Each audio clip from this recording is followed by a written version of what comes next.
So welcome back to the channel. मैं हूं आपकी होस्ट और दोस्त पूनम पटेल। आज हम अपना स्टार्ट करेंगे continuation part with the staffing.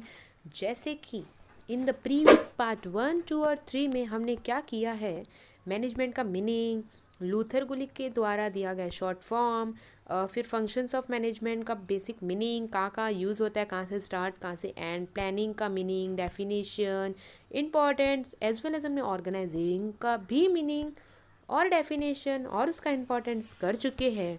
आज today we are going to start with the third function that is staffing of. ठीक है, so let is begin with the staffing. अब first of all we will start by staffing with the meaning. ये क्या है staffing, यानी क्या होता है स्टाफिंग? यानी एबिलिटी के हिसाब से स्टाफ को अपॉइंट करना, रखना अपने बिजनेस में according as per their capabilities. ठीक है, ये एक प्रोसेस है of attracting, recruiting, selecting, placing, appraising, remunerating, developing and retaining the best workforce. यानी देखो, सबसे पहले ये एक प्रोसेस ऑफ अट्रैक्टिंग यानी ऐसा रखना, ऐसा मतलब स्टाफ रखना जो इतना अच्छा काम करे ताकि लोग attract people towards organisation. Recruiting यानी सिलेक्टिंग, प्लेसिंग यानी प्रॉपर जगह पर रखना, यानी अकॉर्डिंग टू देयर कैपेबिलिटी, जो जिसमें एक्सपर्ट है।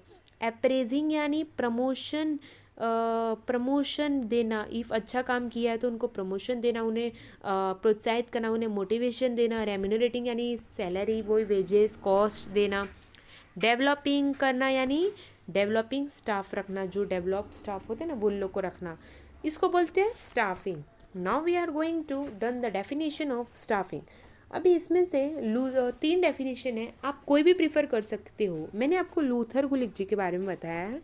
According to the Luther Gulick, staffing is the whole personal function of bringing in and training the staff and maintaining the favorable condition of work. Yes, staffing क्या है? एक personal function है अपना, मतलब manager के ऊपर रहता है वो उसके हाथ में है कि वो कैसा सिलेक्ट करे। वो जैसा सिलेक्ट करेगा वैसा उसको रिजल्ट मिलेगा।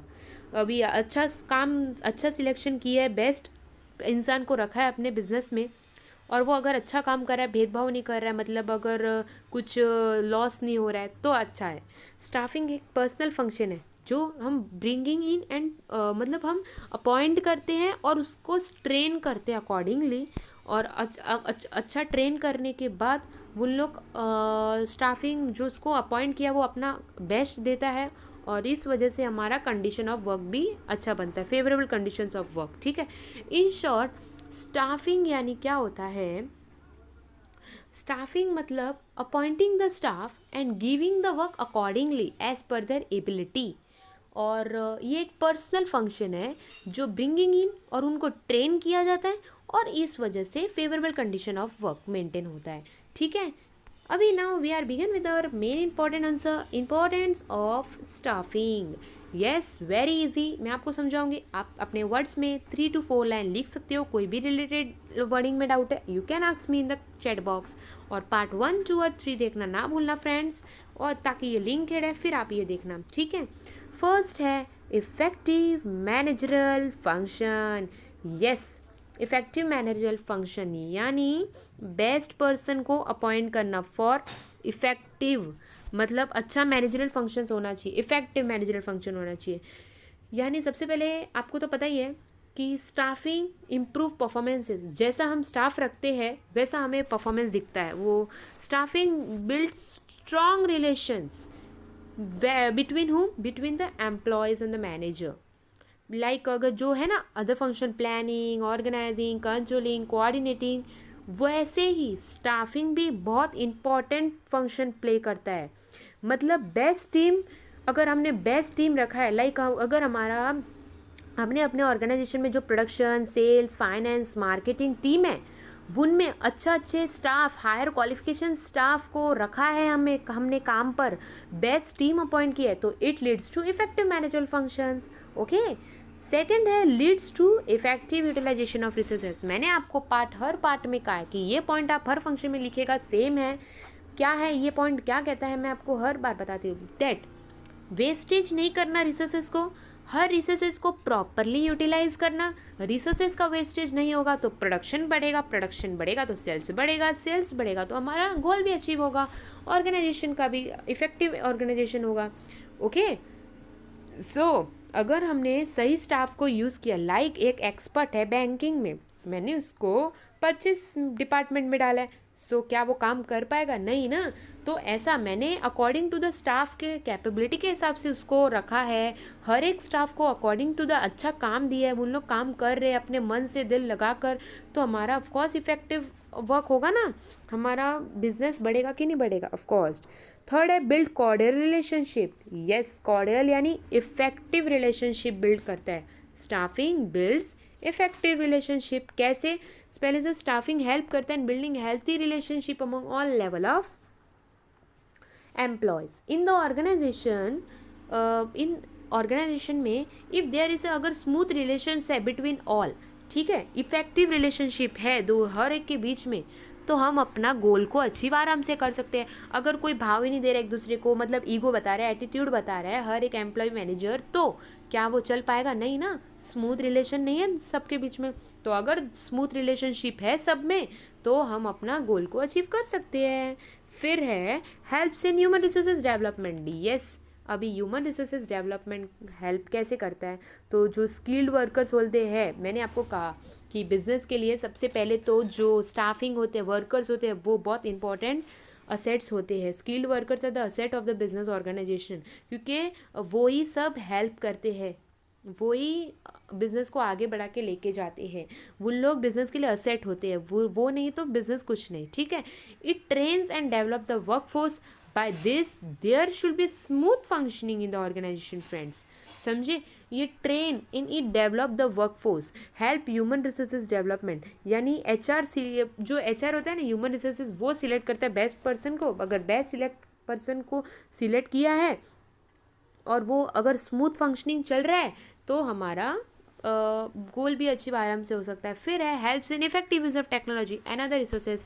अगर इफ़ द ट्रेन एम्प्लॉयज़, मतलब अगर हमने कुछ न्यू टेक्नोलॉजी लाई है, ठीक है, जो ट्रेन एम्प्लॉय है उनको पता है कि जो नई टेक्नोलॉजी है उसको कैसे इस्तेमाल करना है, किस तरीके से इस्तेमाल करना है, उससे कैसे प्रॉफिट कमाना है, तो बस काम तमाम, मतलब बहुत अच्छा।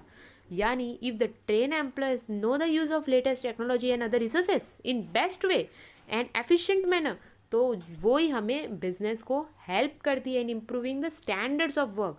अगर काम करने का तरीका, जो लेटेस्ट टेक्नोलॉजी आई, वो एम्प्लॉय को पता है कि इसको कैसे तरीके से यूज़ करना है, तो एक स्टैंडर्ड बिल्ड करता है अपने कि हाँ, ये ऑर्गेनाइजेशन में ऐसे स्टाफ है, बाकी सब लोग बात करेंगे ना कि ये बिज़नेस में ऐसे स्टाफ हैं जिनको टेक्नोलॉजी नई नई यूज़ करते और अच्छी तरीके से यूज़ करना भी पता है इनको, तो एक स्टैंडर्ड बिल्ड करता है मार्केट में, ठीक है।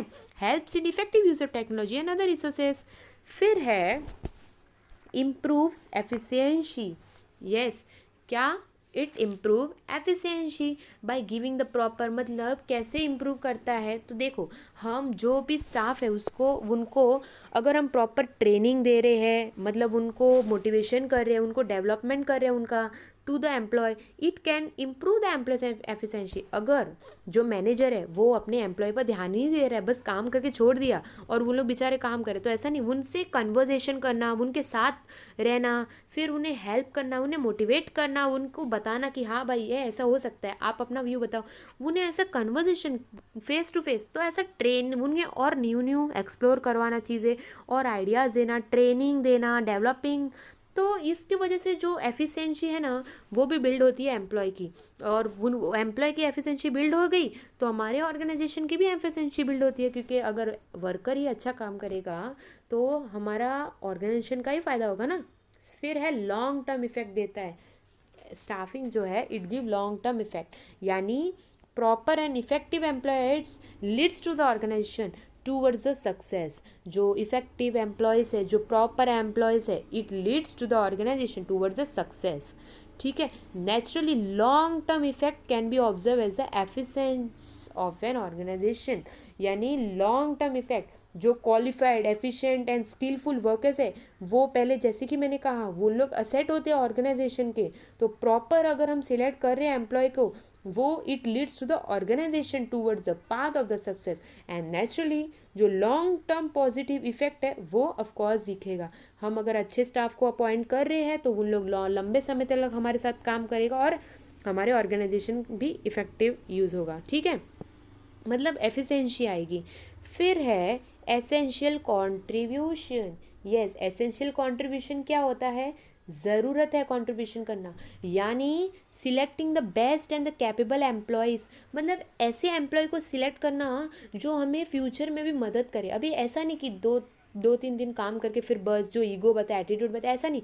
मतलब ऐसा बॉन्डिंग होता है ना अपने घर की तरह, मतलब घर की तरह उन्हें रखना एकदम प्यार से, मतलब ऐसा एकदम बॉन्डिंग अच्छा होना चाहिए मैनेजर और एम्प्लॉय का, ताकि फ्यूचर में भी अगर कुछ बिजनेस को प्रॉब्लम हो ना तो वो उसके साथ खड़ा हो और उनके मदद करे, ज़रूरत पड़े उन्हें कुछ कॉन्ट्रीब्यूशन देने में।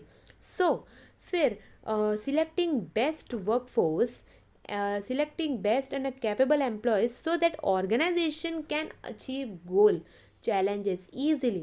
The contribution of the staff in the future roles is taken into consideration at the time of तो जब सिलेक्ट करते हैं, जब रिक्रूटिंग टाइम होता है, जब ही ऐसा बंदे को सिलेक्ट करते हैं ताकि वो फ्यूचर में भी मदद करे, एसेंशियल कंट्रीब्यूशन।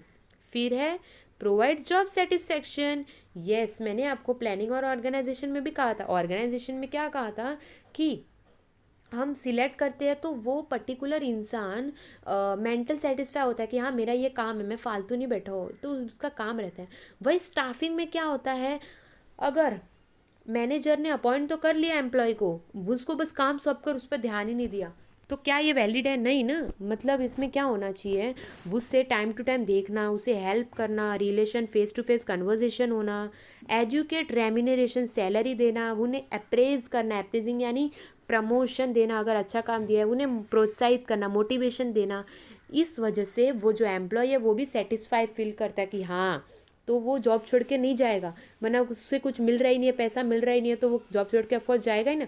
तो training and developing program, proper remuneration, job security are the factors which important in providing job satisfaction. So proper help करना, it provide job satisfaction staffing. ठीक है, maintains harmony, most important.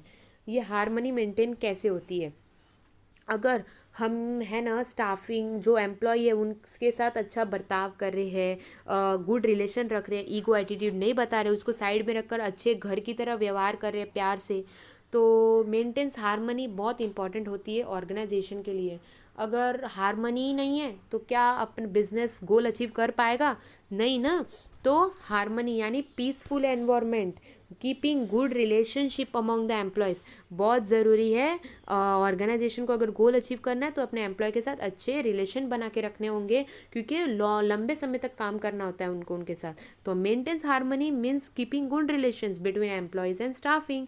So peaceful environment is needed for better efficiency in the organization, जैसे ही मैंने आपको कहा। So by giving time to time remuneration, अगर हम प्रमोशन दे रहे time to time, employees leads to maintains harmony in the organization and it ultimately leads to higher efficiency of the organization। तो ये था हमारे 10 के 10 importance of staffing। In short जो प्लानिंग, ऑर्गेनाइजिंग, स्टाफिंग और आगे जो 6 फंक्शंस हैं सबके 10 पॉइंट्स हैं। आप बस मीनिंग समझ लेना कि यही होता है कि प्रॉपर इस्तेमाल करना ताकि हमें अच्छा फ्यूचर में प्रॉफिट दे, और हमारा प्रॉफिट दिया तो हमारा बिजनेस का गोल भी अचीव होता है, प्रॉपर अच्छा काम हो रहा है। तो बस यही कहा है। ठीक है, आज हमने ख़त्म किया meaning, definition and importance of staffing. फिर से रिकैप करते हैं। स्टाफिंग मतलब क्या होता है? It is a process of attracting, recruiting यानी सिलेक्टिंग, प्लेसिंग, अप्रेज यानी प्रमोशन देना, प्रॉपर रेम्यूनरेटिंग सैलरी, ये सब इसको बोलते हैं स्टाफिंग। इसका डेफिनेशन इन्होंने क्या कहा है, लूथर गुलिक जी ने कहा है कि ये एक पर्सनल फंक्शन है, bringing in and training the staff, and इस वजह से फेवरेबल कंडीशंस मेंटेन रहता है।